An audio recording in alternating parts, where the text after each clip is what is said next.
lot of chaos out there. Lovely, lovely rain behind me, right? We get some good rain. It's supposed to snow tonight. So mid-April, or now we're in a May. So yeah, it's crazy. So we're experiencing some very interesting things out there as far as like cities, blue cities, spiraling out of control. One of those, unfortunately, is, of course, New York's, where Mamdani is seems to be running that beautiful state in that beautiful city into the ground. So very, very unfortunate, but we're going to continue to see that because there's a lot of people out there that are trying to destroy America, and unless we get to the point where we start to stop them from this process, we're going to continue to see that destruction. So here he is. He's basically saying that well, today we're taxing the rich, and well, today all the rich are leaving. Then, right? So a lot of us have been saying, get out of New York while you still can with your money. If I think this is really going to start a stampede, right? It's and the same thing is going to happen, I think, in a lot of other blue cities, and it's very unfortunate. Voters in Seattle also selected a far left activist, Katie Wilson, who famously claimed she was going to Trump-proof Seattle. She currently faces a budget crisis with a projected $250 million shortfall and tax revenues in decline. Wilson, as of early 2026, directed departments to prepare 5 to 10% budget cut plans for 2027. Like Mamdani, she is also calling for her own brand of wealth tax as a means to cover deficits. This will only cause more businesses to leave the area. Starbucks started in Seattle, and Starbucks is leaving Seattle, going to Nashville, Tennessee. So no tax in Tennessee. In the big blue states, taxes are going through the roof. Look at California. Taxes on gas are through the roof. The highest gas tax rate in the nation. Congressional leaders, GOP, congressional leaders in California are asking for Newsom to, take away the gas tax, because I think gas prices are well in the $7 range for regular, and probably up around $8 for premium. So really, really hurting. Of course, if you got an electric car, I guess it's maybe better. I don't know. Anybody in California that's driving an electric car, have the electricity rates gone up? Yes. So they're coming at us from all different kinds of angles. It's going to be a very great day when we get rid of the Democrats, and I'm not talking about the regular civilian Democrats, but I think most of the Democrats are leaving the Democrat Party because the Democrat Party has left us, right? That was my parents' party. A lot of people within my family in Columbia, South Carolina were Democrats, and I don't think there's hardly any of them left that are still following the Democrat Party. We were warning I was warning people for decades. Democrat Party is destroying America, and now we're seeing results of it.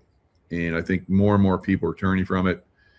Even Democrats are saying we want to have free and fair elections, and so we want to check everybody's ID. 80% of Americans want the Save America Act to go through, and still Congress can't get it through. It's what's going on? What's going on? So we know what's going on. These people in the political realm are in power because they were selected to be in the power and to control us and to tax us into oblivion, right? So the property taxes are also a massive problem. There's a lot of people that are talking about doing away with property taxes. Will we be able to do that? Well, we're going to, right? Because In Ohio, I saw where property taxes are they're higher, and they've pulled in more money than sales tax and personal tax than the property tax. So property tax is outpacing all of those other taxes that they're taking in. So this is never the way it's supposed to be. You were supposed to have your property, and you didn't have to keep paying for it. There's a lot of people that own their property fair and clear, but they still pay property taxes, and the property taxes are going up and up and up. They're actually in most places outpacing inflation. That's because there's a lot of fraud that's involved in property taxes. So it's definitely getting out of control. There's going to be some payback if we don't see a massive changeover during the midterms, where a lot of Democrats go away, which looks like it's moving in that direction. But if they steal another election, I think people are going to rise up. And I know, because we're not going to put up with the stuff that we put up over the last 4 years. Them coming after conservatives, we were very patient with them. We took a lot of heavy, impact from them. We're not ever going back to that. So I think it's going to be, start to move in the right direction. Who knows whether we even have an election? Because I think that when we come up on this prayer day, May 17th, we're going to have to look out. All right. Because if you're going to that prayer, I would suggest. Now, I went to, J6. I was there. J5 and J6. J6 was crazy. And we saw the results of that. I think if you're going to that, now I was going to go that. And of course, I was very brave and went to J6. I'm not going to the May 17th one. Right. So if you're going there, I would be very cautious. And if you see something out of the ordinary, get out. Right. Get out of there. The only way I think that's going to be safe is if they go out about a mile, and everybody, no cars coming in, and you go through checkpoints, and they're bomb sniffing dogs and all kind of crazy stuff. Otherwise, I don't know, guys, I wouldn't do it. Right. So we know they hate Christians. They hate God. Right. So that prayer to happen there in what used to be sacred ground, but is now not so much anymore. I'd be very, very careful. Up to that point, we're probably going to be okay to a great extent, but I would start to position yourself for something very dramatic and traumatic. Stock up on food and water, bullets, and weaponry. So even here where I live, they had a mass casualty drill, and this is probably one of the more high-end, safest places in America, and they just had a mass casualty training event. So, I think the word is out there. There's going to be some sparks of problems. I hope not. I hope that through prayer and focus like we're going to have on the 17th, we're able to avoid that. But everything is pointing to, mass arrest of the baddies, and they know that's coming, and there's probably going to be something that they're going to like to do. Right. So what we just had recently today, President Trump was trying to get some of those ships out of there. They're stuck in the Gulf, and get them through the Strait of Hormuz. And so they started launching attacks, right? And I've been saying, we're not going to be able to deal with these people, right? We're going to have to go in and remove them, and with the help of the people that are there, this could probably happen fairly quickly. But President Trump is not a very aggressive guy, right? So, or at least not until it's time to get aggressive, and then he is, and then it's over very quickly. He's proven that, over and over again.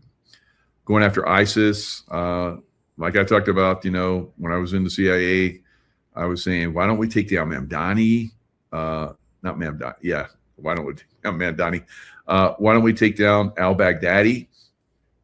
And maybe that guy too. But why don't we take down al-Baghdadi? And no one could give me the answer in the CIA. Even the analysts, they were like, I was like, wow, you guys are the ones that know everything. So, once Trump came in, within a few weeks, al-Baghdadi was gone. And that was a collapse of ISIS. So that's what we need to see, something like that happen in Iran. President Trump has been very, very slow, very methodical. I think some of that is because he's trying to strangle and point out the deep state throughout the world. And we're seeing this, it's definitely having an effect. So that's very, very possible that we'll see some type of event here in the United States where, I think that President Trump and team are doing everything that they can to overcome, the deep state activities. And I think they've been very successful in a lot of ways, keeping things. I would have thought at this point we'd had all kind of crazy rioting and so forth, but he's been very good at taking away their money sources. And that's continuing. So as that squeeze is happening in Iran and around the world, because Iran was to be a massive puppet of the deep state, threatening everyone with nuclear retaliation if they didn't do what the deep state wanted them to do. And that's one of the things that is basically being destroyed right now. So again, we're having them, squeezed on a lot of different levels. Larry Ballard, told us that he had prophetic insights from God that this Iran conflict would lead to collapse of this beast, Luciferian financial system, right? So that's very. I think that's great. I think that I think he's onto something. If he gets to come through, we'll have him speak. We're trying to get him through. He's having some difficulties on his end, so we'll see. But anyway, the system is, everybody's been talking about it, is about to collapse. And when it collapses, you don't want to be in a position where it's going to, affect you. If it does, collapse and affects you, it's because you haven't been planning and you're not using your intuition, right? But who knows? Maybe it's going to, everybody's going to get affected. I think at some point, on some level, everybody will be affected. But those of us that have been preparing and planning over the last 6 years, so somebody in a chat is like, you need to talk about how everybody's like hurting and they're being affected. And I'm like, yeah, I think everybody is hurting and everybody has been affected in a negative way. Everybody, especially the deep state, and then the deep state puppets, they're feeling it very hard too. So I talked about yesterday how Hollywood, they're trying to, get a LA mayor that's a Hollywood guy that is GOP, Republican side. And that would be a massive, turn in the right direction. But, Hollywood is really destroyed itself. They have no one to blame but themselves. And if they do affect a turnaround, which they're so far down the hole, and so many people are disappointed and don't support Hollywood anymore, that they're going to have to do a massive, with all the Hollywood elite, if you want to call them that, Hollywood deep state, you're going to have to have a lot of those people turn around. And I've heard a lot of people say that, yeah, we're having a lot of people wake up. I think we're at that point where might be too late, right? Where this thing is about to flip and flip hard. If people aren't already waking up and preparing, the thing's going to get pretty bad. All right. So I've talked to several people, on the backside. I don't like to put out a lot of negative stuff. I like to people, focus on the love vibration, trust in God, and He'll guide you and get you in the right direction, put you in out of harm's way. But for a lot of people, most people, that's not even part of their consciousness. I just saw recently that, remember how we used to, we were always taught that when you do a presentation to the public, you need to make it on a 7th grade level, right? And I guess that's because over half of the United States was at a 7th grade level. Well, guess what? Now 60% of America is at a 6th grade level. So they're dumbing us down. They're dumbing us down fast and hard. It's very frustrating. I keep hearing reports of where children are being told to hate President Trump, and that it would be a good thing if he was assassinated. This is what they're teaching in school. What the heck? Parents, get involved here. Get your kids out of the schools if they're doing that shit, right? So you're gonna have some cray kids unless you do. So, and dumb down. You can teach your kids. I've seen so many parents and talked to so many parents that say they can teach what the average academic, what they teach throughout the year, they can do it in a few months. So kids don't have to go to school as long as they do, learning the crap that they're learning. All right. So if we get them to the point where they start to be free thinkers, which the school is not teaching them to do, and do research and find out stuff on their own, which is something I always did. I would come to class and I'd have all kind of extra information, and the teacher's like, "Get up here and talk." So I'd be talking in a lot of these classes. It's pretty fun, and showing other students. We got up in, if there was some science, I was a science guy, kid. And so if there were a lot of kids that, had trouble with science, I would go to desk and while the teacher was doing the same thing, and I'd help my fellow students out. So, but that was because I was always a researcher, always, was taught that by my parents. Was great. They always taught me that what you believe in, you will achieve. And it's not part of our reality anymore. They're dumbing us down and they're making us cyborgs pretty much. All right. So we got to break free from the system. And the only way we do that is we stand up and start to push back on the system that is so heavily and so massively corrupt in so many different areas. Now, this is not always, the case in some areas out there. Parents have gotten involved in their school systems, and their schools are really teaching, on a great level. So, and we'll see that, on a great level. I think going forward, I think that on a great scale, that we're going to see some changes, but not if we continue to allow mob chaos erupting at Brooklyn Hospital as anti-ICE activists clash with police in violent standoff. So these activists, obviously, they're being paid by, probably Soros funding and so forth. That needs to be addressed. It should not be happening. How can it, at this point, how can that still be happening?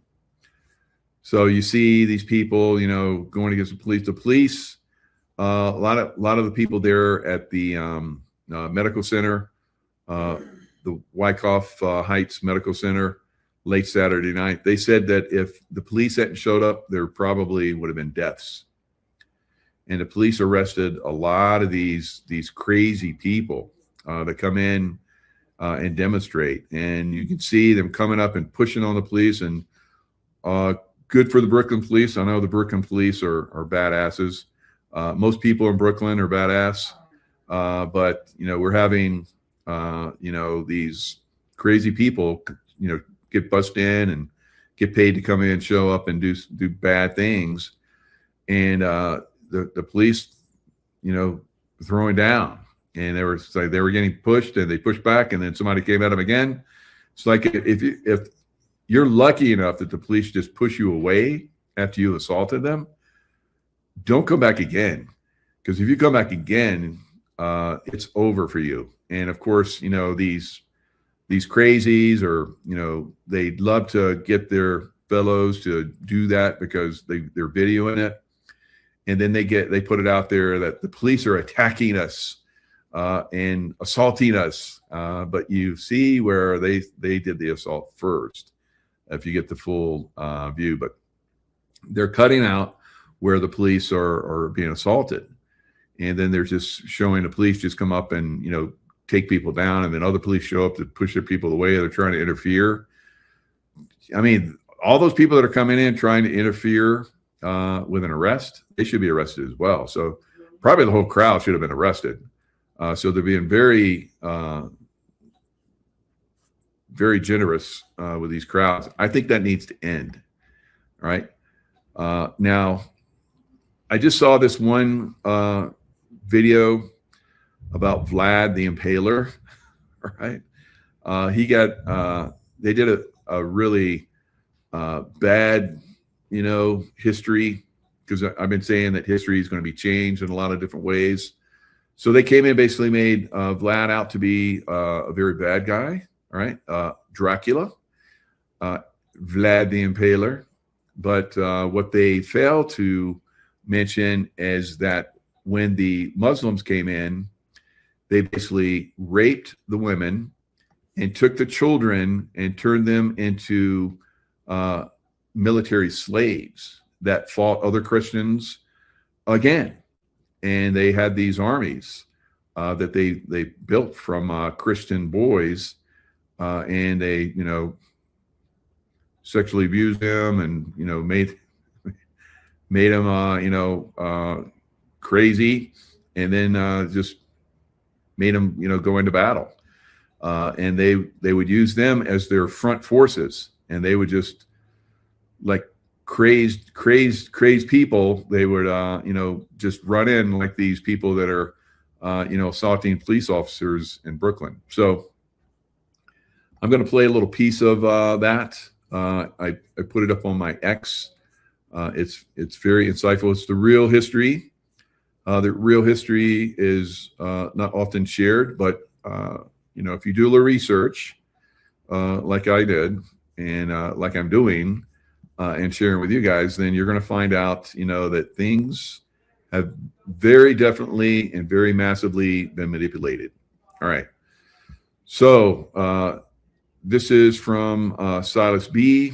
Like I said, I posted over on my YouTube, and let's listen to what he has to say. Vlad the Impaler, also known as Dracula, was a Christian hero. Romania still teaches their children this. They honor him as a defender of their nation and their faith. You weren't taught that. You were taught that he was a monster, a psychopath who impaled people for sport. And there's a reason they told you that story instead of the real one, because the real story exposes something they don't want you to see. The difference between a Christian prince who waged war on soldiers and an Islamic empire that waged war on women and children.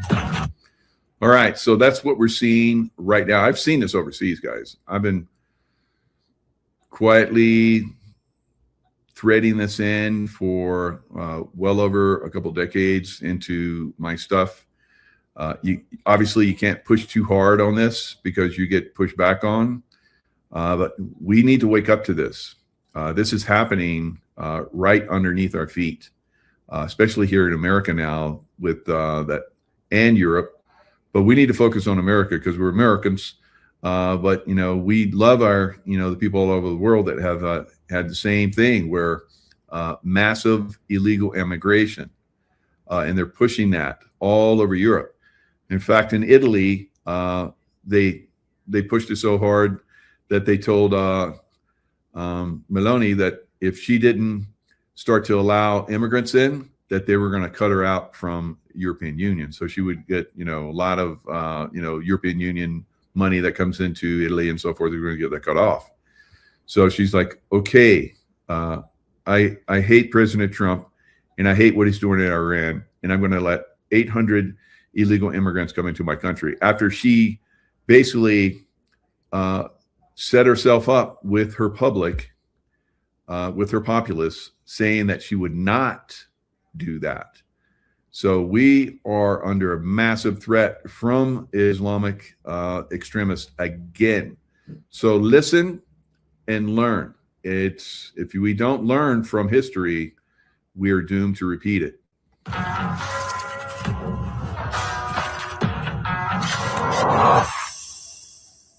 Here's what your history books left out. The Islamic Ottoman Empire was waging holy war against Christian Europe. They were swallowing Christian lands, city by city. And Vlad knew exactly what that conquest looked like because he spent his childhood as their hostage. He watched Christian cities fall. He saw what happened to the women, saw boys ripped from their mothers and converted at sword point. He watched his own brother break under the pressure and convert to Islam. But Vlad didn't break. And when he finally took his father's throne, he made a decision that would echo throughout history. Not here, not my people, not while I breathe. All right. So this is what I've been saying lately about this election, guys. If this election gets stolen again, it's going to turn into Vlad-like stuff, right? And you know, we're going to have to do it. We're going to go this route, and I don't want it to go this route, but I'm not the person that's promoting this. I'm a person of peace, but I'm also a warrior. So this is a potential that we're going to see. You've probably heard about the golden age of Islamic tolerance. Muslims, Christians, and Jews living in harmony, a multicultural paradise that supposedly put those backwards Christian kingdoms to shame. Ask yourself one question. If it was so tolerant, why did Christian populations disappear? Because here's what tolerance actually looked like. The Devshirm, the blood tax. Ottoman soldiers would arrive in Christian villages and demand the priest hand over a list of baptized boys.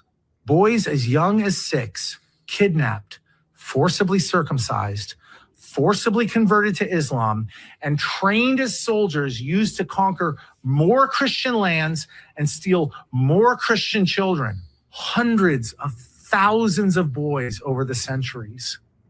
Vlad watched this empire from the inside. He understood exactly what was coming for his people if he failed. So when the Ottomans sent envoys demanding tribute, gold, and boys for the Devshirm, Vlad didn't negotiate. He impaled the envoys.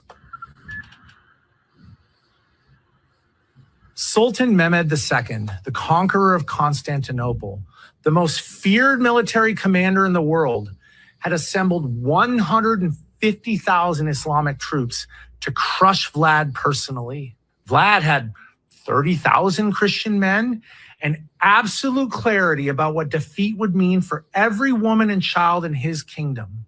Outnumbered 5-1, he knew he couldn't meet them in open battle. So he made his entire country a nightmare to invade. He poisoned the wells so the Ottoman Empire had nothing to drink, burned the crops so that they had nothing to eat, and drove the livestock into the mountains so they couldn't resupply. Then came the night raids, Vlad's men striking after dark, slaughtering soldiers in their sleep, and vanishing before dawn. Then Mehmed's army reached Targovist and saw exactly what was waiting for them. 20,000 Ottoman soldiers impaled on stakes, stretched out for miles like a forest of the dead. The stench alone stopped the advance. Now pay attention because this is crucial for context. Vlad's cruelty was aimed at soldiers. Ottoman cruelty was aimed at civilians. The men on those stakes were combatants, soldiers who had participated in the rape, enslavement, and slaughter of Christian women and children. What did Ottoman cruelty look like? when Constantinople fell in 1453, Mehmed's soldiers were promised 3 days of lawful plunder. Eyewitnesses documented what followed. Tens of thousands of civilians enslaved, women raped in the streets and inside churches, nuns violated on altars, young women stripped naked and sold in slave markets, the elderly slaughtered wherever they tried to hide. The Ottomans made war on women and children. Vlad made war on warriors. And all right. So this is where we're moving, guys. We've seen this happening with the Democrat Party bringing in these warriors for them, these Muslims on a massive scale. We've seen what's been happening in Milwaukee. We've seen what's been happening in Texas. Massive numbers of mosques being built, and the people don't want it, but still it keeps coming in. So we're gonna have to face this at some point. I think there's obviously peaceful, godly ways to do this, but if we're pushed, then it's Vlad time. All right. So I have a wonderful guest, Larry Ballard. Larry, how are you doing? Good to have you back. Oh, okay. Let me tell you, we're jinxed. Last time we did a show, we had problems. Today, my email went down twice. And as I'm trying to do this, the mouse pad on my computer just stopped and I had to go get a regular mouse. But we finally got here. So we can do this show with the slides or without the slides, whichever way you want. It's going to be more detailed with slides. So you tell me what you want to do. Yeah, let's do the slides. I got them right here. I'll bring them right up. All right. So when we do slides, I tend to talk like a robot. So you just jump in and stop me anytime you want. Okay. All right. Shall we just go? You got any introductions you want to make, or we just jump into this? Well, you've been on before. You want to give everybody a little background? Well, my name is Larry Ballard. I'm basically been at this since 1968 when I had a near-death experience and God gave me an assignment. He said, I'm going to have you work all over the world. I'm going to have you travel. I'm going to have you work in all kinds of strategic and significant jobs. And I'm not going to bring you out until we're at the last moment where America's on the absolute tipping point. So real quickly in preparation, I worked for a whole bunch of really interesting companies. I worked building skyscrapers, so I know about 9/11. I worked for Monsanto, so I know about GMOs. I worked for Atomic Energy Canada, so I know about socialized medicine, about the dangers of nuclear energy. I worked for the French, so I know about the formation of the European Union. I was over in China when Tiananmen Square happened, and on and on and on and on and on. So basically, I've been studying for 57 years. I read the Bible cover to cover a couple of times. I read the Quran cover to cover. So I know about what your last topic was, all about Iran and what they're doing, and about Islam and how they absolutely are not a religion of peace, but a religion of war and slaughter. And their goal is to do what? To absolutely be the dominant religious force on the face of the earth. And that's why we're having this war, because they have to be stopped, period. So that's a little bit about me. And we can jump into this anytime you're ready, Michael. Well, that's amazing. I wasn't planning on presenting that, but I got kind of pushed in that direction. So I guess I paved the way for your presentation. So it works out pretty good. God works in mysterious ways. All right, Larry, kick it off. All right, so here we are. Basically, this war is coming to an end. I threw this show together over the weekend because I got so mad. What happened is I did something I normally don't do. I turned on the TV and watched the news. And I watched politicians who were saying, oh, we got to get out of this war. And I watched people come on and say, you know who the real winner in this war is? It's Iran. Trump is getting his lunch taken. And I said, that's enough. I've got to go out and I got to get the facts, and we got to do a show and tell the people the truth. And this is deep. So let's skip that first slide. You see the name. Let's go on down. Real quick on my book. I just got a brand new book that's out, and it's called Liberty Crusade, Restoring the Republic. And it's about understanding everything I've learned for 57 years. What Made America Great? And here's what it is. And if you don't know this, then you definitely need to buy this book. You need to know what a republic is, what your responsibilities are as a member of a republic, what the American economic system is, because it's what made America great. So this book tells you all of that and a whole bunch more. It allows you to understand what made America great, how we've had it almost completely taken away from us, how we're in the process of getting it back. And once we get it back, how we have to keep it. And then here's the important part. We're about to have a tsunami of whistleblowers come out. And when that happens, we're going to have positions open in the banking industry. We're going to have major corporations fold and their CEOs go away. And most importantly, we're going to find out the truth about the elections. And then we're going to find out that 90 or 95% of our politicians are corrupt.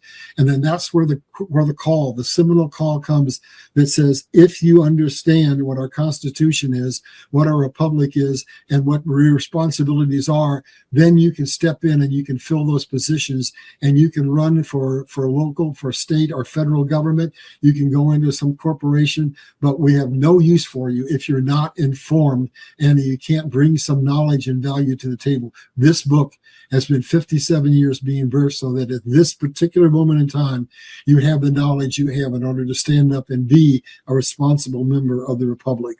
So let's go on down and I let's love actually that get title, in. Liberty Crusade, and we need to get back to that, unfortunately. But that's how we are going to maintain our freedoms. I agree with you, Larry. That's it. And this is just a high level. So what is coming out now for the general public to understand? We came here to get away from the control of what? Of England and of the monarchies in Europe. We're still under their control. So I'm going to take you through a real quick history and understand. It's very important for the context for the show. You have to understand that we have no sovereign nations in the world at this time. They're all still to this day controlled by the monarchies of Europe, controlled by the central banking system, controlled by the banking system, and who runs the World Bank, the IMS, and the US aid? England. And what are we finding out now? We're finding out England is our mortal enemy. So let's get into this slide real quick. So basically that first picture over to the left, that is the empire of England when they were said the sun never set on them. Those were the slave nations, the colonies, whose natural resources they stole. Then they manufactured those goods in slave labor camps. And what happened? They were able to sell them to the world cheaper than anybody else, and they drove nations into poverty. Then that next jump over is talking about where they decided that they needed America to protect their global assets. And so they made us the police force, and we were stupid enough to do it. And now we're waking up. So going back, so what happened is you see Bretton Woods up there, and that's the agreement we made after World War II in 1945, where the rest of the world had been decimated. The world said, we need a stable economy. Will you be the world's reserve currency? And we said, yep, you will do that. And we agreed that we would put our currency on gold. And then in 1971, the British orchestrated a financial crisis for America. And Nixon stepped in and said, we are temporarily going to suspend the transfer of U.S. currency with gold, but that's never been removed. That made us a fiat currency. And that began the process of systematically taking our dollar from a dollar to where it's now worth about 2 cents. And then we jumped forward and they said, all right, America's getting too strong. We got to cede power to China, and that entered in the peanut farmer. And what did he do? He basically took us into an economic stagnation period, and he got us into the war that we're in now economically with China. And what happened is they decided to cede power to China away from the United States, bring America down, build China up. And to do that, they said, we've got to have a completely new economic system. We can't have capitalism. We can't have communism. We have to have a super hybrid capitalist communist economy. So we have the innovation of America and the control of dictatorship. And now, finally, we've gone full circle because that financial system that was nothing but a debt trap is collapsing. And so now they turned against China. And what they want to do is collapse the entire economic system.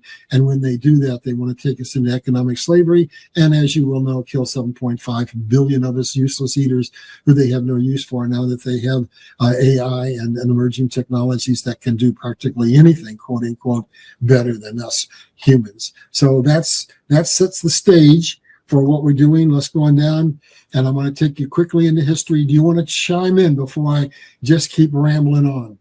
No, you're presenting the real history, so I appreciate it. Okay, so here's what we got. This is the truth about the American economic system. This is where, at the end of the Civil War, we had been collapsed because we went bankrupt during the war. And what did we do? Oh, think about this, folks. It's exactly the same thing Trump is doing now. So in a 34-year period, America became the wealthiest nation in the world. How did we do it? We put a 50% tariff on England, our mortal enemy. And that caused us, they say necessity is the mother of invention. That caused us to invent the transcontinental railroad system so we could get access to our natural resources. Then with that 50% tariff on England, our people couldn't afford to buy British goods. So we innovated the Industrial Revolution. We had basically the assembly line, the automobile, the telephone, the car, on it goes. And we basically, in 34 years, became the wealthiest nation in the world. So I'm going to read you these two quotes. Two systems are before the world. One is the English system. The other we would be proud to call the American system of economics, the only one ever devised, the tendency of which was that of what? Doing what? Of elevating while equalizing the condition of man throughout the world. So what we did is we shared our technology instead of hoarding it. And then Henry C. Carey had another quote to say. It says, in the words of Henry C. Carey, economic advisor to Abraham Lincoln, the British system, and now I put in Chinese because they transferred power to China, is the most gigantic system of slavery the world has yet seen, and therefore it is that freedom gradually disappears from every country over which England/China isn't able to obtain control. So that's the system we're in now, where China is still to this day the manufacturing power of the world, but Donald Trump is bringing that back very, very fast. And before the next year or two is over, when he gets these new factories done, we're going to regain our position as the #1 manufacturing power in the world. Let's go on down. We'll get through this history in a while, and we'll get to the really important stuff. So this is the American economic system, and we equalized and elevated the condition of mankind. And I'm going to jump down to that second quote. Rather than controlling wages, stifling ingenuity, and hoarding resources, which what the British system did, the American free trade system did this. The American system encouraged innovation, which it shared with the world. As the innovators of the technology, we benefited, and those who adopted it benefited, particularly Germany, because they went in full-fledged. And that leads us to the next two slides. So what happened is we shared that technology, and in 34 years, on our centennial anniversary, 1876, America invited people to come to America. 10 million people came. And we announced that in just 34 years, using tariffs and developing the Industrial Revolution, America was now the wealthiest nation in the world, supplanting England, who had a 300-year head start. Let's go down to the next slide, and we'll see what happened. This is the system that Trump is re-implementing. This is the American economic system. So what we did is, those pictures say it all, in 31 years, I'm just going to read this so we can go through it fast. 31 years of protective tariff policy. That means 50% tariffs on England. Has by any test measured by any standard vindicated itself. U.S., are you ready for this? Has achieved #1 rank in agriculture and mining and manufacturing. That's what we had before they started to tear us down. That's what Trump is re-implementing. That's what we're going to have. That's the journey that we're on. We're re-implementing the American economic system. It's no guess. It is exactly what made us the greatest nation in the world in the first place. Yeah. Let's go on down. And, Larry, there's an important point that you're bringing up about the economic system and Trump bringing it back. So in 2025, we reached a point where our debt was the interest we paid on our debt was higher than what we were paying for the military, creating military budget.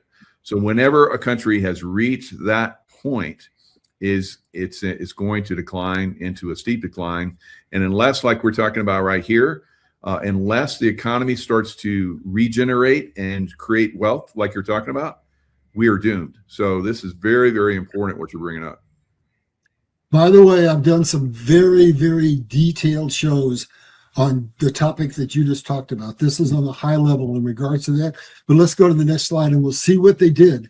They saw that we were going to wake the whole world up and we were going to allow the entire world to prosper. So it took 24 years, but England orchestrated through a series of treaties the situation where basically an assassination led us into World War I. Why did they want to do it?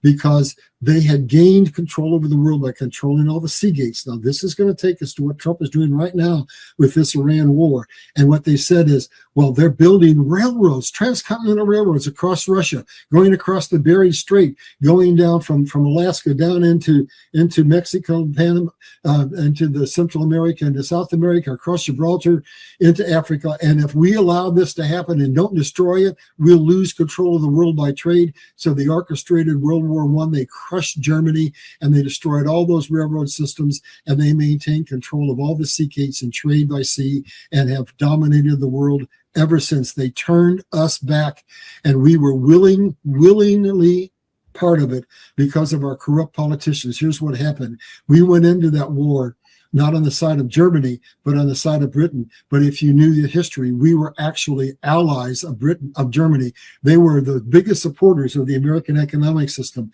But the British came and said, we make you a deal. Here's the deal. If you come into this war on our side, we're going to be okay because we're sitting over on an island and our country won't be crushed and yours won't be crushed because you're sitting halfway around the world, and we'll just make so much money it's not even funny because you'll be able to manufacture all the armaments that we need, and when the war's over you can come in and you can rebuild. And our stupid corrupt politicians took it, and we went into a war we never should have been in, and it changed the trajectory of America from leading the world into peace and prosperity into the chaos that we've been in. But it's all going to change, and it's going to change. I'm an absolute supporter of Donald J. Trump. You're going to find out what he's doing. Let's go down to the next slide. Wow. This is something I put together because I think good job, Larry. We need to understand the big picture. So what I'm going to tell you here is that Europe is falling apart. It's being exposed. Brexit happened several years ago. That was England leading, and now Spain has come in and found a loophole that is allowing Europe, if Spain's leading the way and 8 other nations want to follow, it's allowed Spain to enter into a trade agreement with us outside of NATO and a security agreement, and the other nations are saying we want it. Europe is going to fall apart. Russia's having severe economic problems. China has severe economic problems. So that portion of the world is basically being fractionalized. The power is going to be regionalized. You're not going to see Europe or Russia or China be the sole superpower of the world. They're going to be relegated to being regional powers. And this is something that people, I think, are going to be surprised that we've always been a friend to Australia. So our sphere of influence is going to contain what I call the United Americas, which is Greenland, North America, Canada, Latin America, Mexico, South America, and probably Australia. And here's what's happening. When we get to the later part of this presentation, we're going to find out that Trump has done something that has changed the equation. England has negotiated and set up proxies using Iran and kept the world during my entire lifetime in absolute chaos with war after war after war and oil shortages one after another. And what do? That keeps the world in constant chaos. It drives up the price of oil, which is what controls what we can buy. So through that tactic, England has been able to suppress the populations of the world and keep us to where we can't buy food, we can't buy water, we can't pay for housing. And they control all the necessities of life. Trump just did something with the Emirates, with Saudi Arabia and the other nations that's going to blow your mind when we get to the right point. They are now our super best allies. And what's happening in Africa, while the other nations are fracturing, with what we're doing with Saudi Arabia, the Middle East is going to grow. And with what is happening in Africa is going to emerge, at least for our part. We're no longer going to have Western hegemony. If we do a deal with them, it's going to be fair. And therefore, I think that the Belt and Road is dead, and they're going to come to us, and we're going to get some very interesting mineral deals there. So basically, Africa's going to rise, America's going to rise, and the rest of the world is fracturing. That's the globe. Now, look at those things in red. That takes us back to the strategy that was executed by England all those years ago. Now, back then, Greenland wasn't a significant trade route because the poles were all frozen. But for now, for trade from the United States over to Europe and Asia, we may need to go in the very near future through Greenland. And he secured that. And the naysayers, were really after him. And then he pulled a coup and got back control of the Panama Canal on both sides. So we now have free egress over into the Atlantic Ocean and off to the rest of the world. Beautiful. We've got what we need. Now let's look at what's happening in Asia. There's a little bit of a problem there, especially when it comes to China, because they've got to go around Cambodia and Vietnam and all of that and go through the Straits of Malacca rather. And then they've got 2 more gauntlets to run after that. They've got to go through the Suez Canal and they got to go through the Strait of Hormuz. And they may control rare earth, and they may control a lot of the elements that we use to make our medicines, but they've got some Achilles heel. They import 70% of their oil. So basically, they've got to shoot that gauntlet. And with what we just did in Iran, we just put in a security net that I'm sure you'll know more about than I do because of your background. Yep. But is able to discern frequencies, so they can tell a high-speed powerboat, they can tell a pleasure boat, they can tell a submarine, they can tell a tanker, they can know where every ship in the strait is, and then they got the ability to scramble their radar, they can make ghosts. So not only do we know where everything is at, but they can't target us. And so 72 hours after deploying that, bingo, a limited opening of the strait occurred, and now China knows we can do that to them over in Taiwan. The equation of the world is changing. Let's go on down to the next slide, unless you want to add something. Can we go on? I just heard that Russia is also going to get involved in the Strait of Hormuz to get their ships out. So that's kind of interesting. Well, what's happening is Ukraine's coming. They're bringing four minesweepers, and now England is getting involved and another of the nations, because here's what Trump did. Said, hey, I asked you nicely to come and you didn't come, and then I asked you and you didn't come, and now I've done all the heavy lifting. You want the strait open? You come down and open it. So now there's a coalition, including Russia and Ukraine and several of the nations that understand they need the oil. I mean, Trump says, we don't need the oil. We got more oil than anybody in the world. You want that strait open? Now you come in and do it. And that's exactly what's happened, Michael. You just hit the nail on the head. And like Ukraine has been hitting a lot of Russian oil terminals and so forth. And Europe is telling them to stop it. So it's interesting. So we might be seeing this war wind down. That'd be great. I think we are. And when we get to the end of this and we get out of Iran, then we're going to talk specifically about what's going to happen in Russia, what's going to happen with China, and basically the state of the world as far as, is it going to be peace? Is it going to be war? Are we going to get the reset, or the bad guy's going to get it? So this is taking us back to what Trump did. And I just want to point out, we got Greenland, we got Panama, we're going to get Cuba, we got Venezuela, and we're now treating these people fairly. We're getting the cartels out, which means the legitimate governments will now have control, and we're negotiating agreements with them for natural resources. They're now our enemies, but they're going to become our friends. If you think Canada is a friend, understand they're a crown corporation. If you think England's our friend, Mexico's our friend, understand they're the ones who let all those caravans in. And then you go down to South America, and all those cartels are the ones that are running those countries. So the first nation to step forward is Canada, not the nation, but Alberta, and saying, you held us handicapped. Ottawa takes all the money and we have all the resources. So they've already got a petition signed. They have the right to have an election to see if they can leave Canada. And if they do, then all the rest of the resource-rich provinces are standing up looking, and we may well see that Canada may join America, and maybe Cuba, and on it goes. America is freeing the world, and that globe up above, that's the golden globe for Canada and for America. And there's another globe I'm going to talk about that's going to tell you why all of a sudden that the EU buddied up with us. It's very, very important. So there we go. U.S. national security requires united Western Hemisphere, which is allowing U.S. to consolidate its resources and actually grow when other nations are being fractionalized. Comments before we go on, Jacob? No, that's good. Michael, comments? No. All right. This is I try to show you the big picture.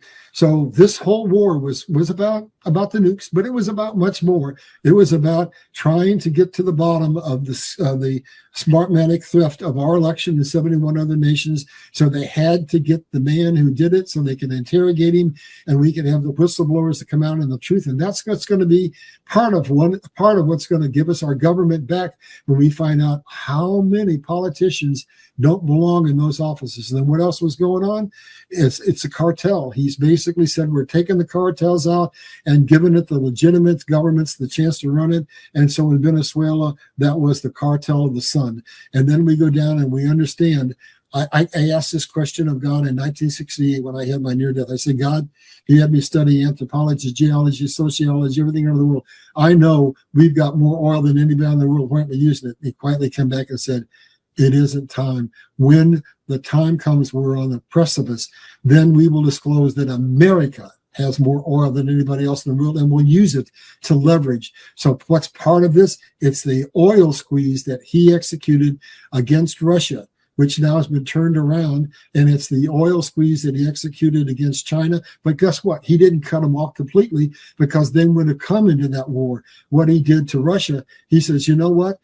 You've got to have oil, and Europe and everybody else has oil. So now you can buy oil from it, and you can sell oil rather than anybody you want, except you can't deal with Venezuela. And then he went in and said the same thing to China. So they wouldn't go bankrupt. They just have to pay a little more for oil until this whole thing was done. So he created a strategic oil squeeze that kept Russia and Iran from being forced into this, so that we could come in and we could fix the number one geopolitical piece of geography in the world, that is the Suez Canal and the Strait of Hormuz, and we're doing it. He's taking care of business. It's a combination of the kinetic strikes, and more importantly, this is an old-fashioned military siege, and boy, is it working. It's working with spades. So this is kind of in your wheelhouse. Do you want to comment on that before we go on down? No, I saw, I spent a lot of time in that close to 30 years working there as a Navy SEAL and then CIA. That's the number one problem in that whole area was Iran. So by taking down Iran, we take out all the problems in that area, and it's going to be peace and prosperity going forward. Iran was the puppet of now who controls the banking system? England. Who controls the World Bank? England, right? So England, through our corrupt politicians, was funneling money to Iran to be this bee that kept us in constant turmoil. They in turn were taking money from the oil resources to fund the proxies that kept constant chaos going on in the Middle East, and all of that is going to change in the very near future, and you're going to find out why. Let's go down to the next slide, and I got a couple of really good graphics to show you. I want you to take a really good look. London that put that took out the czars and put the Soviets, the corrupt Soviets in there that took advantage of the people. Same thing. City of London did the same thing with the Iran. They put them in charge and in control 47 years ago. So yeah, the real enemy, like you've been saying, and I've been saying as well, is the City of London. Yeah, what happened in Iran was the Shah of Iran was removed, because what happened is after that they got an elected official who came in to run Iran, and he basically, what he did is he nationalized the oil fields, because England was screwing them. They weren't giving them hardly any money at all. And so what happened is the three sisters oil company came in, and they went to Eisenhower, and they went with England, and they said, you got to create a coup and take this government down. And that's what took us into this situation where we've been in constant war ever since the Black Hawk Down situation. So that's what's going on there. You're right, exactly on the money. Shall we dip into this slide? What's that? So we start on this slide. You got a comment to make. Yeah, great. All right, I want you to look at this bigger slide here, because I want you to see something. Look over at China. China has to go around Cambodia and Vietnam, and it has to go through the Strait of Malacca. That's a choke point. And then to get to where it needs to go, it has to go through the Suez Canal at Yemen, which is where the proxies are that bomb the heck out of it. And it's got to go through the Strait of Hormuz, and that is the bottleneck that Iran and England have used to keep the world in a constant state of chaos and keep everybody in abject poverty. All of that is changing very quickly. Then I gave you a blow up of those two straits so you can see them, all three of them there. That is the dynamic. It's going to change. That is all going to be taken away within just a very short period of time. Fantastic. And again, Go ahead. I'm sorry, Michael. Say again. I said, and again, the city of London controls China. Hong Kong, they came in through Hong Kong and basically took over the empire. They control every nation in the world. But here's something you may agree or not agree. So basically, if you know the history of Russia, I believe that Russia is absolutely, completely, and utterly against globalization. There may be things where we disagree, but we're both against globalization. So the England had to try 3 times to get what we now call the UN. The first time, Russia blocked it. And then when we come to the Civil War, basically what happened is England was about to come to the Civil War on the side of the South, and Russia said, "Ding-ling-a-ling, I got a really big army and a lot of ships, and if you come in on the side of the South, I'm going to come in on the side of the North, and I don't think you want that to happen." So Russia has shown us they are against England and all of that aristocracy that controls the world. And so here's what just happened. I think this is another slide, but I'll just talk about it right now. There was a very interesting phone call that happened just, I think, yesterday. And it was a conversation between Donald J. Trump and Putin. And here's what they basically said. They said, you know what? Europe, King Charles is over here right now trying to get more money to fight that war, to keep it going, perpetual war. That's what creates that chaos that we have. And so Zelensky was pegged as, along with England and Europe, as the ones who are perpetuating this war. And basically, we now have Putin saying, I'm ready to sign an armistice and see if we can't end this war. And we have Trump and Putin saying the real bad guys are Zelensky and England. So basically disclosures are coming. So let's go into this one. Iran is collapsing from the inside. I couldn't believe it when I heard people with a straight face saying Iran's winning this war. So I'm just going to read this as fast as I can. And you tell me after I've read it, is there anybody who can believe with any sincerity that we have not already almost won this war? So here we go. The economy is bleeding $500 million per day. Food and gasoline shortages. So it's ironic that one of the biggest oil producers in the world doesn't have gas for their cars and doesn't have gas for their military complex, period. They're running out of food, they're running out of water, they're running out of energy, they're running out of everything. And reports of defections are occurring because guess what? They're not able to pay the IRCG, they're not able to pay the proxies. And yes, the radicals at the top may stay absolutely entrenched, but if the rank and file soldiers leave, well, then you're looking at them joining the general population, and that could well cause the coup. So I know that's an area of your absolute expertise. So let me stop before I go any further on this, and you comment on what I just said, if you would. Yeah, I mean, this is the way we've destroyed a lot of countries over time, and this is perfect. Economically, I'm surprised they were able to do this.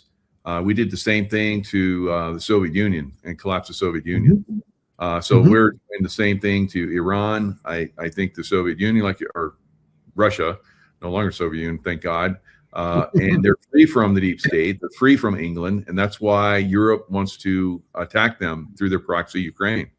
And they remember how, like you talked about, Russia basically, prevented them from interfering in the Civil War. So it wasn't long after that they really started going after Russia. They saw them as a real threat, and unfortunately they had a very good inroad for a long time. So they've done the same thing with Iran. We're going to see freedom just like we saw with Russia, and like we see with Russia. If you don't listen to all of the hyperbole from the press and the deep state puppets, you're going to see the people of Iran really, really be thankful going forward for what we're doing right now. Absolutely. And I think there's a possibility. What? I see these former colonels and generals that are saying, like you're talking about, that we're losing. And Trump is like so stupid for what he's doing. I was like, God. and they used to support Trump. I don't know what happened. I don't know if somebody got to them or paying them off to, lie or go against Trump, or they're just swallowed a stupid pill, or what happened. But I totally am glad and honored that you came on and you were talking about the real thing, the real history, and what's really going on in the world. Outstanding job. Well, your military. Here's what's happening. We have a lot of people who are getting outed right now and exposed. And so they realize, these people are saying what you just said, they realize England's falling. They realize we're going to get peace. And they're being ordered to come out and say that. It's just like the lying news. Then we got lying generals. That's what's going on. So that's what prompted me to do this. I said, I can't sit back and let generals or politicians say this kind of crap when the facts are right here. So let's get back into this. So basically, they're days away from a catastrophic financial collapse, because I had to study geology. Is one of the things I had to study. And when you've got a well and you shut it down and you don't do it in a controlled fashion, there's water underneath and it rises up and then it contaminates the well. And then sometimes you can never get it open. And when you do, it's never as efficient. You lose capacity. So so supposedly they are within a week to 2 weeks of having maxed out their storage, and then they're going to have to start shutting down wells. And that means that this is not just an event that's happening where they're losing $500 million a day. It means their revenue for years to come is going to be curtailed. So I can't imagine any situation where this government can hold out. This is absolutely a siege, and it's causing absolutely every kind of economic problem you can have. And at some point, when the people get desperate enough and when the army isn't getting paid, I think they're going to come in and finish this job for us. And I think the radicals are going to be removed. Comments on that before we go on, Michael? No, this is a good point that you're bringing up. It happens over there, so we can focus on what we have here. So the clean out will come here. It's being done on a smaller scale, but it'll open up on a larger scale very soon, I think. Well, this next 2 points I already talked about, and that's the security grid that we deployed. And 72 hours after we deployed it, now the straits aren't demined yet, but we had enough response. We knew we had enough control over the strait that we allowed a limited number of ships to go through, and that message went clearly over to China. So let's go on to the next slide. And this is something that's happening, and there's more of this coming. Basically, wherever they can, the nations that are held hostage by the Suez Canal and the Strait of Hormuz are doing bypasses. And so in this instance, why would they bomb other Muslim nations, other oil-producing nations that are in OPEC along with them? Because they needed to basically try to force them. So this is a pipeline you see from Fallujah to Abu Dhabi, and this basically gets around the Strait of Hormuz. And so there's a lot of oil they ramped that up, and there's a lot of oil going through that pipeline now. And so there's other pipelines that have been built, and other ones are really very important one is going to be built as a result of this war. So here, let me read you some statistics here. So basically it backfired. What happened is the Arab nations came back and said, no, we're not going to tell Trump to stop, because we're not going to live under this kind of intimidation. So Trump, go for it. Take him out. Absolutely. Do whatever you got to do. Take him out. So now here's some facts. Since March of 2026, Fallujah, that's this pipeline you see here, has increased its pumping by 57%. The EAU exits OPEC. Now that is very important, because what was OPEC? OPEC was orchestrated by England again. It was orchestrated, the 73 oil embargo, creating a crisis. And what happened is we then went into the agreement with OPEC and the petrodollar, who controls the money of the world. England, they control the banking system. So when we think that money was flowing through the banking system, we think it was affecting America and making us prosper. It was really making England continue to be able to control the finances of the world. All of that is changing. So now with what's happening in Iran, with the oil that's now not being shipped out, they said this is the perfect time. With now the new friendship they have with us, we're going to leave OPEC. And this is also going to affect Iran. And it's going to make them basically follow the path to peace, because now Saudi Arabia is able to increase their oil production by 1 million barrels a day, plus all the other OPEC nations are going to be leaving. And so we're going to see what? Now everybody's bitching because oil prices went up, right? But now with them leaving OPEC and all being able to get out from under the limits that they had for production, in the next few months, we're going to see oil prices go down. And that's going to help our economy completely. And now let's see. UAE action permanently reduces demand for Iran's oil and will lead to lower energy prices for the entire world. That's what's going on over the Middle East. So we go on down. So on that note, today I was wondering, why did Iran of all places attack UAE today? And now it makes sense, because they're basically going to surpass Iran. And today there were like 7 Iranian boats that were in the strait, attacking, and they sank 7 boats a day. Wow, you're right on the money, Larry. Good job. Well, let's go now. We're going to shift gears a little bit. And remember, I said some nations were rising and other nations were falling, right? So China has got some leverage. It controls the rare earth market. It controls most of our medical components for our medicines, but they have an Achilles heel. They have a couple of them.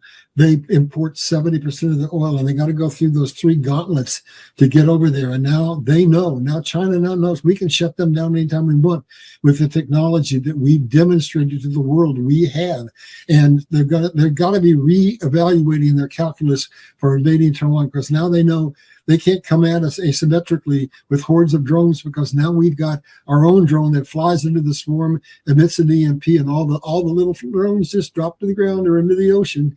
And they've seen that we have aircraft that are basically invisible and can bomb the hell out of things and take out the real sites. And now we've got this surveillance net that can scramble the opposition. So China is looking at us with very different eyes. But what's happening is they're going bankrupt, and all of that Belt and Road initiative they initiated to get to the Middle East and to Africa to get the resources they needed, because they have shortages of very, very significant minerals, and then on to Europe to sell their goods.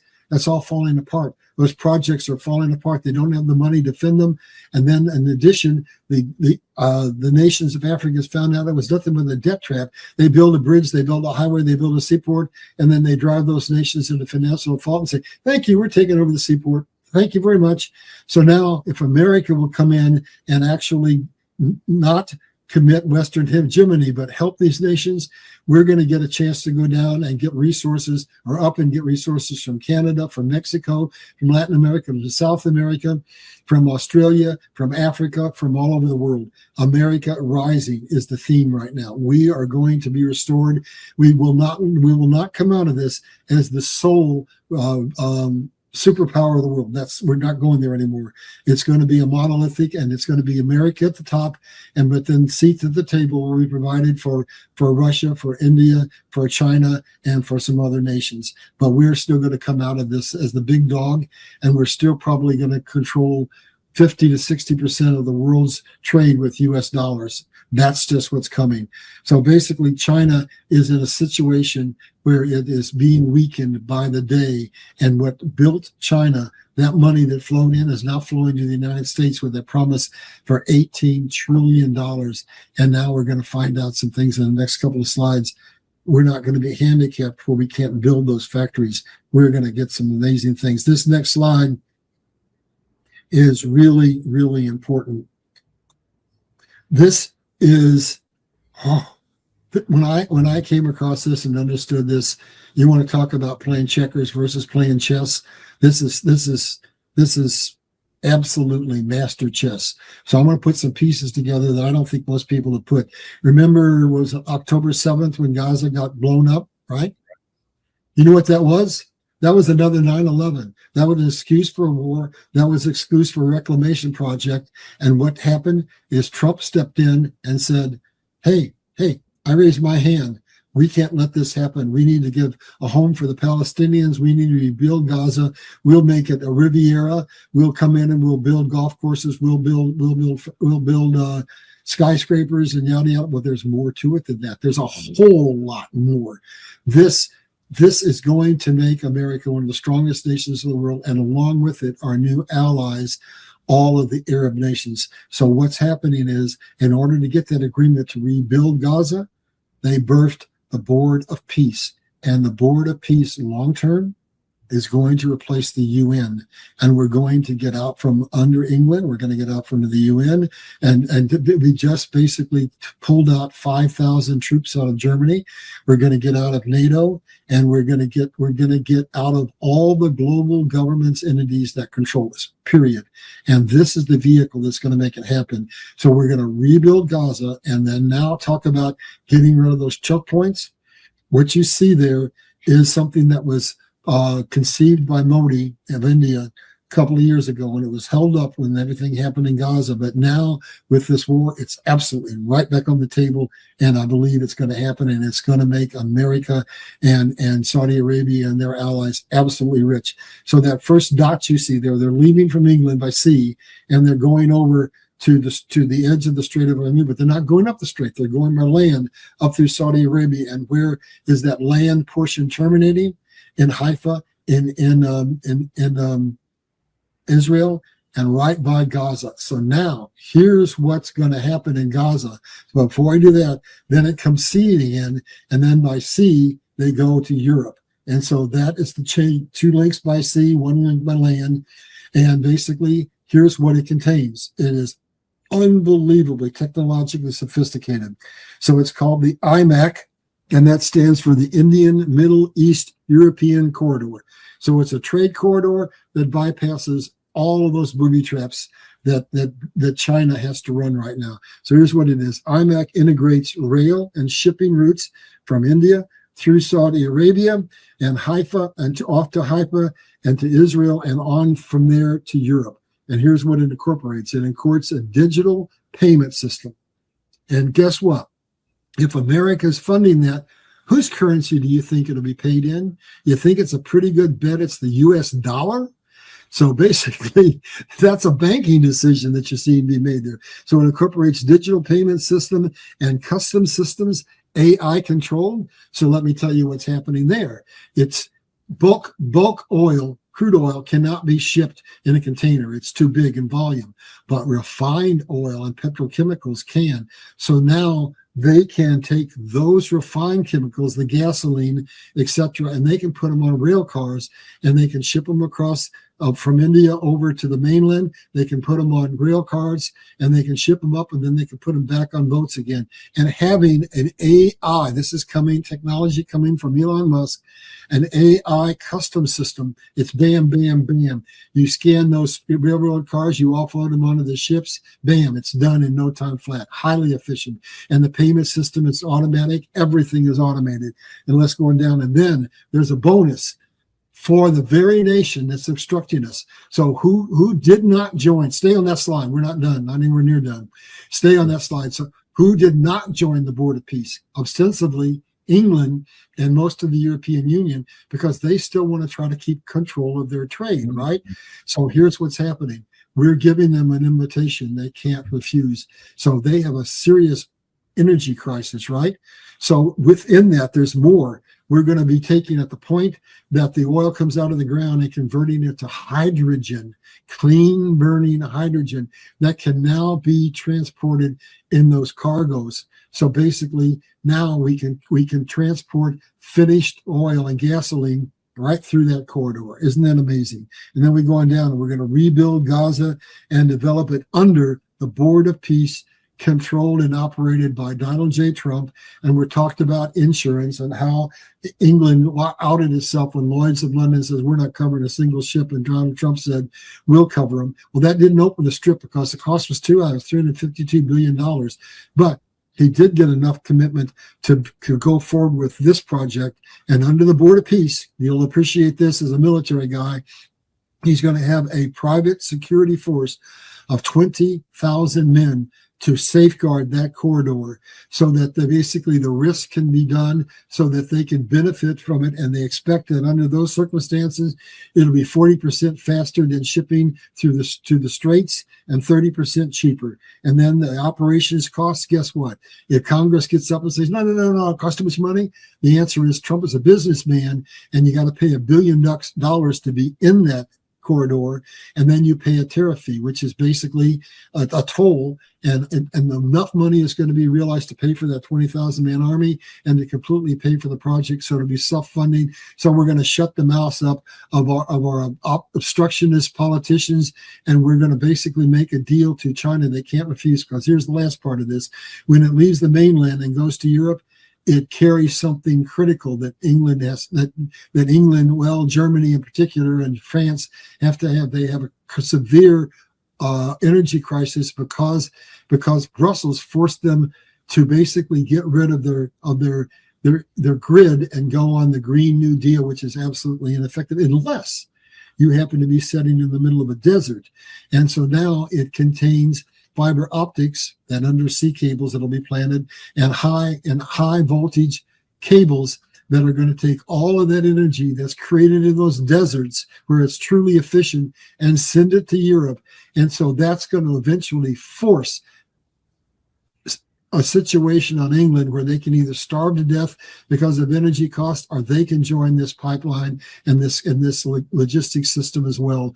So we've got the traps set for about every nation in the world. Comments before we go on? Yeah, I had no idea that India was going to be involved in that.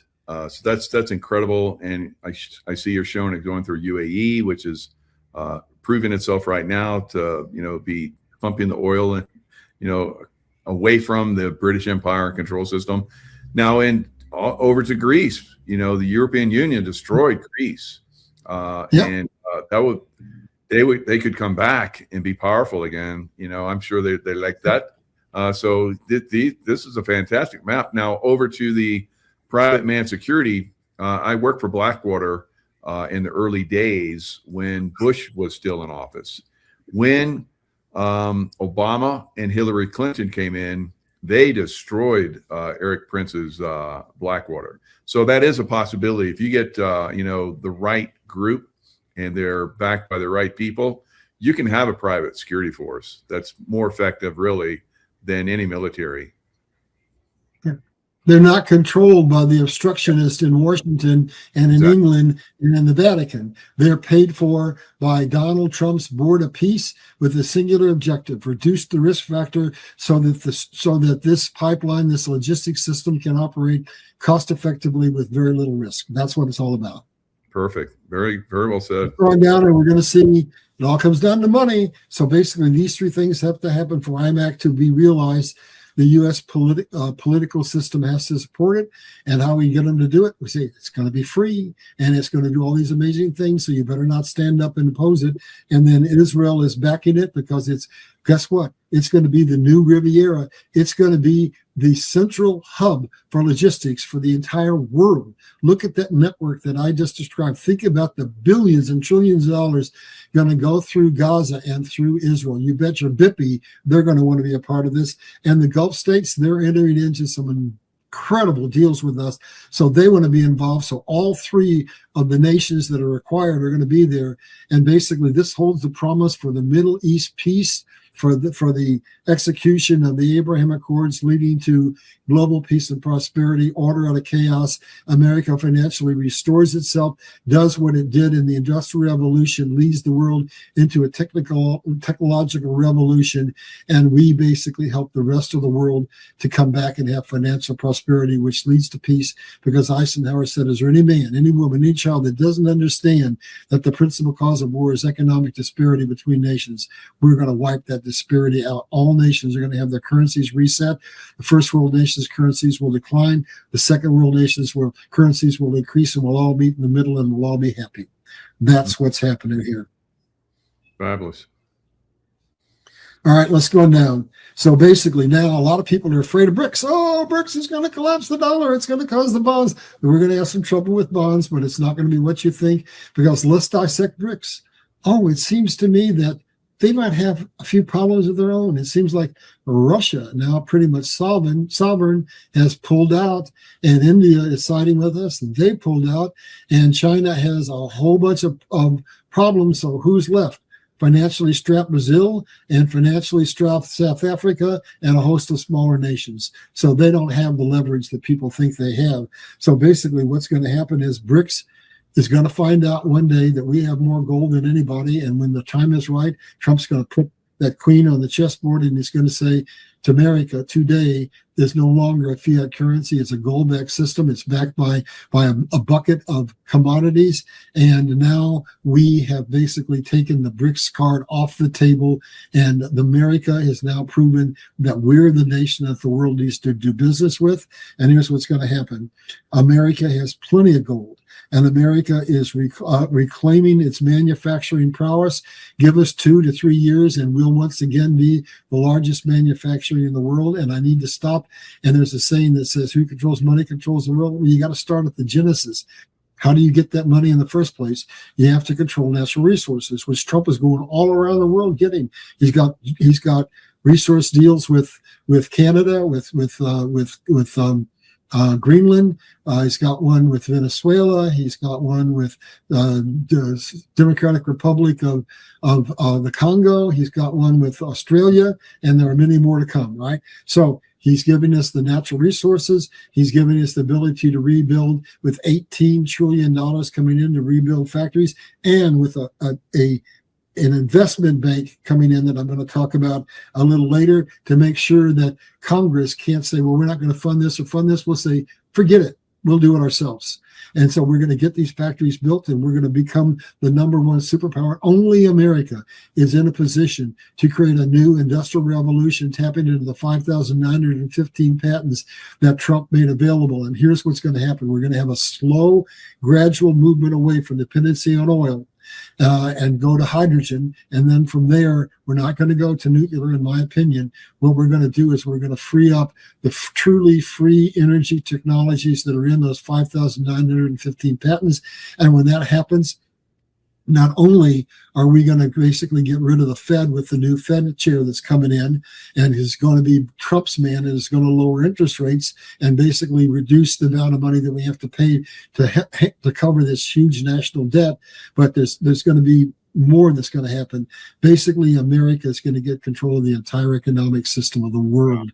We're not going to be tyrannical, because there will be power that will be exerted by all the other nations who share responsibility. But we're going to be the only nation that the world will trust. And so with that, what's going to happen is Trump's got a couple of pieces to his plan. I'm freelancing here. I don't want to go too much into these slides. And he's going to give us a stable coin. And what's the stable coin have to do? That's part of our strategic reserve. It forces you to do what? To buy treasuries, which are bonds, which is going to help us. We'll have a financial bond collapse, but it's going to help mitigate it, right? And so basically he's got that in his coffer. And then think about what's going to happen when we have all the revenue coming in from IMAC.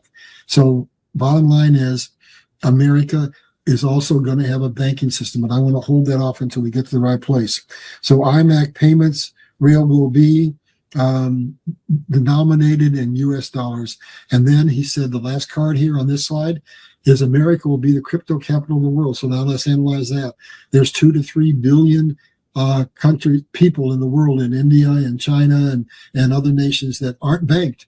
And if America is now on a gold system, America is the most trusted nation in the world, those people are going to come and transact business for pure convenience and safety and security in US dollars. So do you see what's happening? BRICS card has already been negated. Bye-bye, Comments Rick. before we go on, Michael? No, that's just fantastic. I until Biden was gone, I felt that the BRICS was probably going to take over. But when Trump came back in, I was like, okay, we're BRICS is done, and we're seeing that collapse happen, like you're talking about. It's fantastic. He leveraged India and he leveraged Russia. And now they're on our side because they see who the winning side is. So this is what you were talking about before. And there's that conversation that happened where Putin and Trump got together and they said it's England and it's Ukraine that want to keep this war going on. But Russia has some problems. The Ukrainian drones now have range and they've been bombing the oil, and basically I'm going to just read you some facts about the financial condition that Russia's in, which makes it make sense that they now want to, if they have a peace agreement. So Russia's refineries are being bombed. March oil exports are down 43%. Reports that military are experiencing fuel shortages. The economy is collapsing, and Russia's army is experiencing serious attrition. They've got a kill zone set up with all those drones, and basically the attrition rate of the soldiers is the highest it's ever been in any war I've ever heard of. So let me stop again because that's another area of your expertise. Do you want to comment on any of that? Yeah, I think Russia's been doing a fairly good job of destroying NATO and the Nazi system. But yeah, it has its limits. And I think it's coming to that point where they're ready to negotiate, like we're talking about, and work with the United States. Yeah. Shall we go to the next one? Yeah. This one's got some important stuff in it. Look at that graphic. Bretton Woods Agreement. And what did it say? We, the world, will give you the ability to be the world's reserve currency, provided that you give us an exchange where we can turn your dollars in for gold at any point in time. And we did it until 1971, when England orchestrated the financial crisis that led Nixon to say, we temporarily suspend the conversion of dollars into gold. Well, that temporary suspension is in effect to this very day. And so let's go on down. That happened in 1971. And then Britain orchestrated creation of a super capitalist communist economy led by China. And that led to the birth not of the British free trade system, but now relabeled as the Chinese free trade system. And the U.S. is decoupling from Europe, and Trump announces withdrawal of 5,000 troops from Germany, which has got NATO scrambling, because Trump has basically said, we're going to eventually get out of the UN. We're going to get out of NATO. We're not going to support you. You're going to have to take care of your own self. We've carried the burden as long as we can. We're no longer going to be the police force. We're going to do what's in our best interest, not what's in your best interest. And let's go down. So for 76 years, Britain and Europe has used America at extraordinary cost as a puppet to control and safeguard their interest. Post-war order is over. Basically, we're changing, and what are we going back to? The American economic system that made us great in the first place. And we're going to control the Straits of Iran and Hormuz and all the proxies, and we're going to end the wars in the Middle East and all the chaos and all the financial pandemonium that creates, and we're going to lead into the Abraham Accords getting teeth. And now in this next slide, we're going to talk about a couple of very important things about money, M-O-N-E-Y. So we're going to restore the American economic system. The Iran war will end control of the Straits and Britain's and Iran's control over the proxies, and therefore all the instability that you see in the Middle East is going to quiet down. And the EU is withdrawing from OPEC. And what does that mean? They were under constraints as to how much oil they could produce. So the shorter something is in demand, the higher the price is. The more there's instability, the higher the price. So now we're going to have peace and prosperity in the Middle East, and all prices are going to go down a lot, I think. So that's coming out of that. And then here's the big one. Why? Is Jared Kushner the best negotiator in the world? I don't know, but I think he had a secret trump card. And here's what it is that basically we've negotiated some very powerful economic deals with him, such as being part of the IMAX situation that's going to make trillions of dollars for people. But Trump was smart enough to know that Iran was going to attack his Arab nations, pressure on that oil production.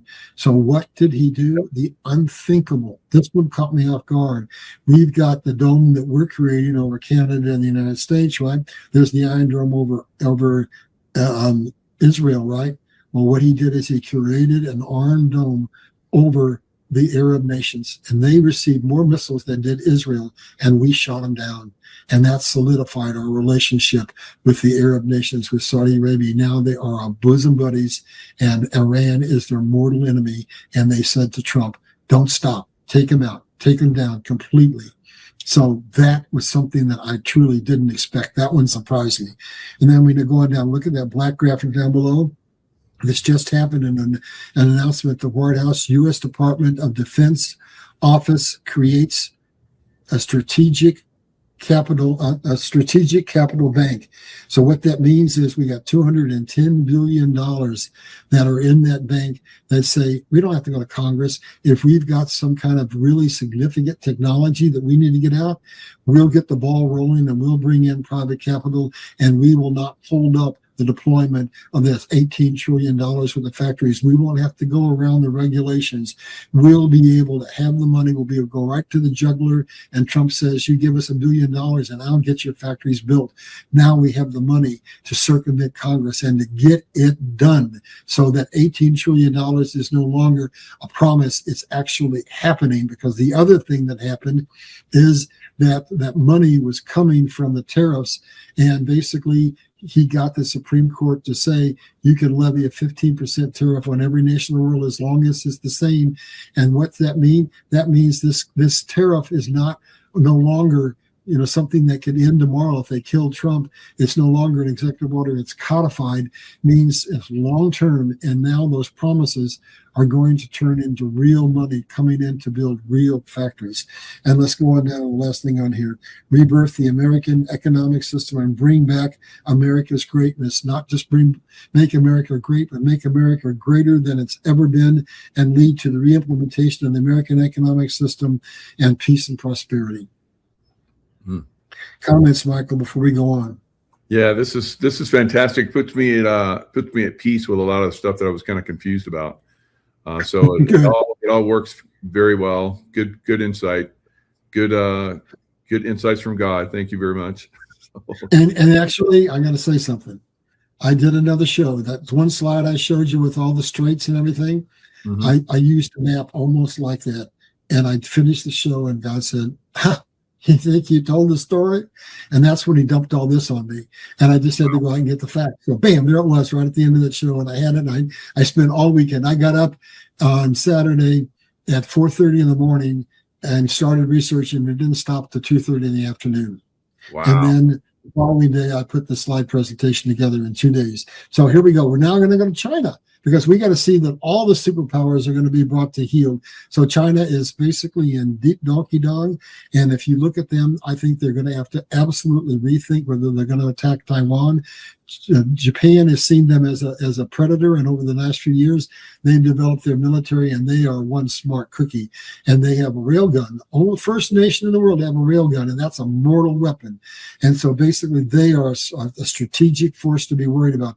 And then, even though they're not a specific ally of ours, India has a formidable navy, and they're against them. And then you've got every nation over there: Japan, South Korea, Taiwan. They're all on our side. And if you look at the blue graphic to the other side, and you can read that, all of those are U.S. assets, U.S. naval bases, U.S. facilities.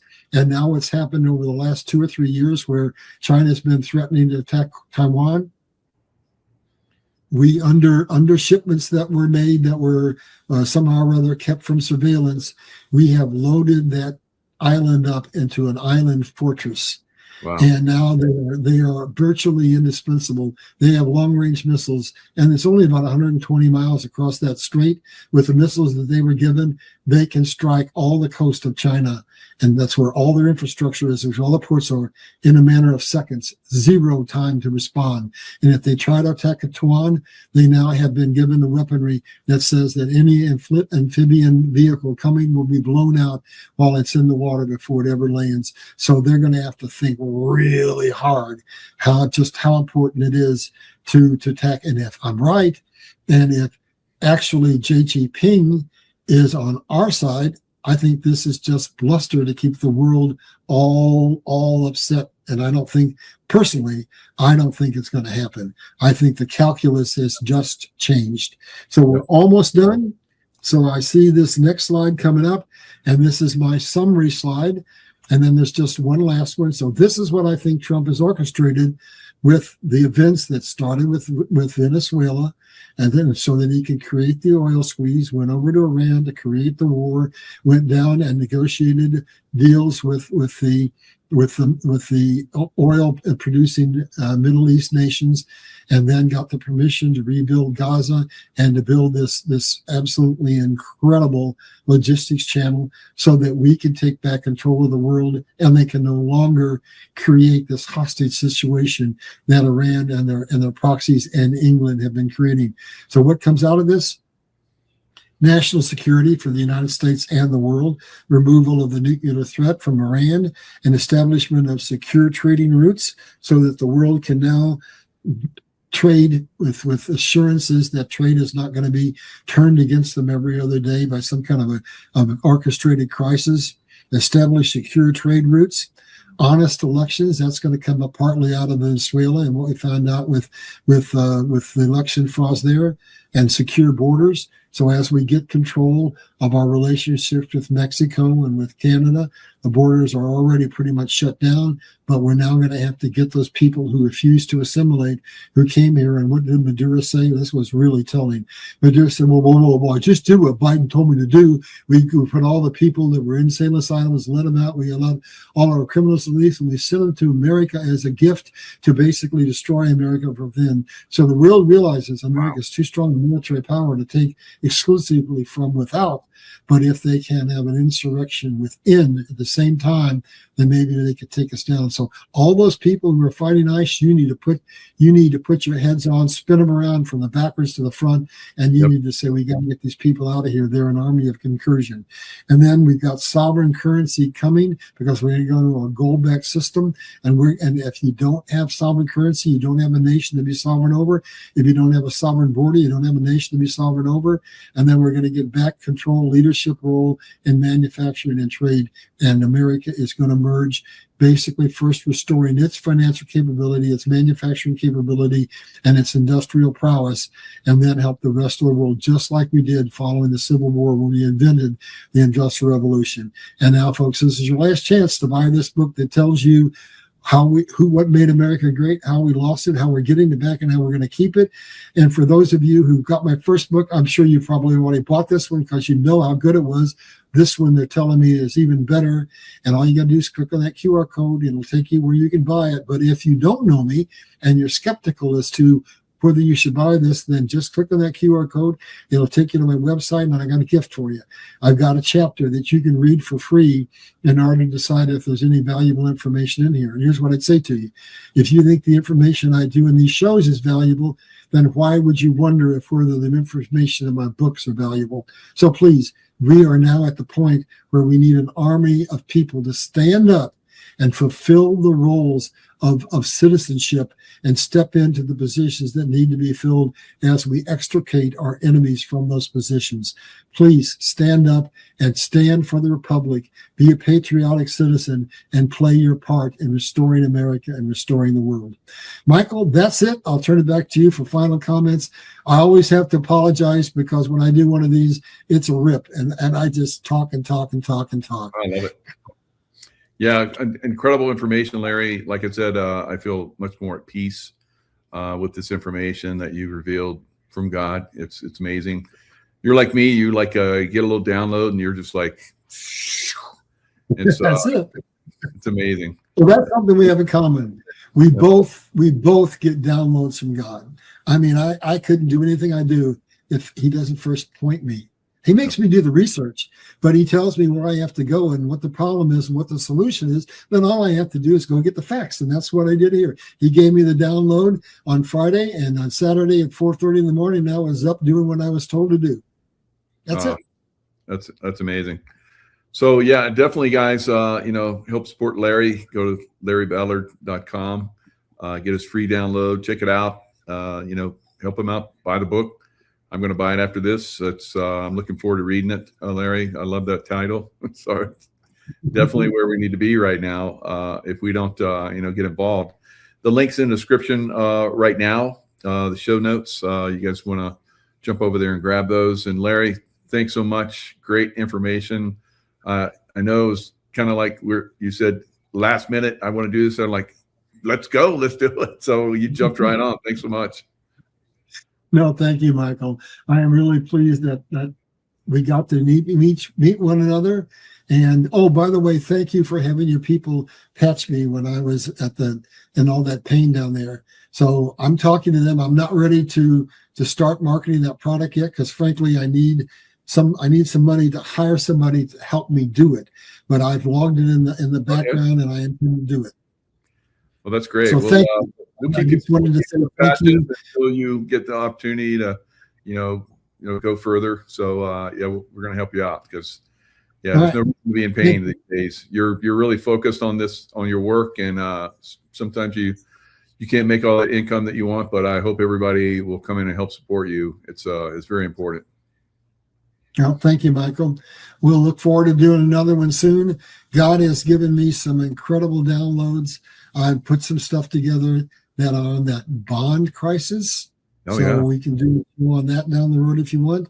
Now I'm going to be still doing my 3 shows this week, even though I'll be out of town. I'm going to go. I probably need to plug this for Mary Carly. I don't know if you're going to be there, but I'm going to be at her event in Vegas and speaking there. And are you going to be there?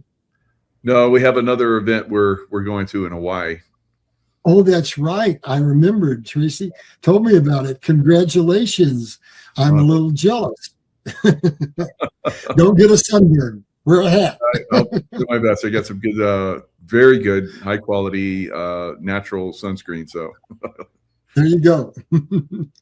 All right. We'll see you next time. All right, Larry. Thanks so much. Thank you so much. Bye-bye. Be blessed. Next time. All right. Appreciate it.